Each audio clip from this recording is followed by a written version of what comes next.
कोशिश क्या करो कि मुझसे दूर रहा कर। कोशिश तो बहुत कर रहा हूँ लेकिन दूर रह नहीं पा रहा। हथियार भी वही, कातिल भी वही और कातिल की सोर्स भी वही। ऐसे तो बहुत गंदी मौत मारूंगा मैं, और इसकी मौत शेर को भी अधमरा कर दी। मैं बाबा के कातिलों को हर दुआ में तुझको मांगा रे। मेरा और बाबा का एक्सीडेंट भी टैंकर से हुआ था। ये रंगून वाला भी टैंकर के थ्रू मारा गया है। फजर को ये लगता है कि अगर शेर ज़मान इसी तरह उसके साथ रहा तो वो अपने बाप के दिल में पाए जाने वाली नफ़रत को कभी भी ख़त्म नहीं कर सकेगी। इसीलिए वो शेर ज़मान को कहती है कि वो उससे दूर रहे तो ज़्यादा बेहतर है, लेकिन शेर ज़मान उसे कहता है उसके लिए ऐसा करना बिल्कुल भी मुमकिन नहीं है, क्योंकि वो उसके साथ रहना चाहता है और उसका साथ उसे अच्छा लगता है। चाहे वो जो कुछ कर ले, वो कभी भी उससे दूरी इख्तियार नहीं कर सकता।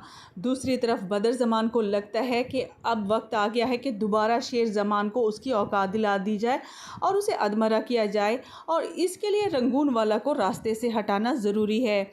वो ये समझता है कि रंगून वाला को रास्ते से हटा देने से शेर ज़मान की ताकत आधी रह जाएगी, इसीलिए तो वो ऐसा कर भी गुज़रता है। लेकिन जैसे ही रंगून वाला की मौत की खबर शेर ज़मान तक पहुंचती है तो वो काफ़ी ज़्यादा हैरान रह जाता है, क्योंकि जिस तरह से इत्तफाक इस हादसे में हुआ होता है सेम वैसे ही उसके बाप और उसके एक्सीडेंट में हुआ होता है। ऐसे लगता है कि जिस तरह का एक्सीडेंट उसके साथ करवाया गया और जो टैंकर इस्तेमाल किया गया, सारा कुछ वैसा ही है, सारा सीन ही वैसा है।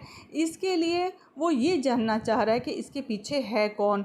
वो ये भी जानना चाह रहा होता है कि अगर उसके कातिल तक पहुंच गया तो उसको समझ आ जाएगी कि उसके बाप का कातिल भी कौन है और किसने ये सब करवाया है। लेकिन बदर ज़मान है कि वो अपने इरादों से बाज आने वाला बिल्कुल भी नहीं है, इसीलिए तो वो अभी भी शेर पर दोबारा हमले की कोशिश का सोच रहा होता है। लेकिन उसके बेटे उसे इस बात के लिए मना करते हैं कि ऐसा अभी करना ठीक नहीं है। दूसरी तरफ उसकी माँ भी उसे काफ़ी ज़्यादा समझाती है कि वो मोहतात रहे, क्योंकि उसके दुश्मन उसके आसपास ही मौजूद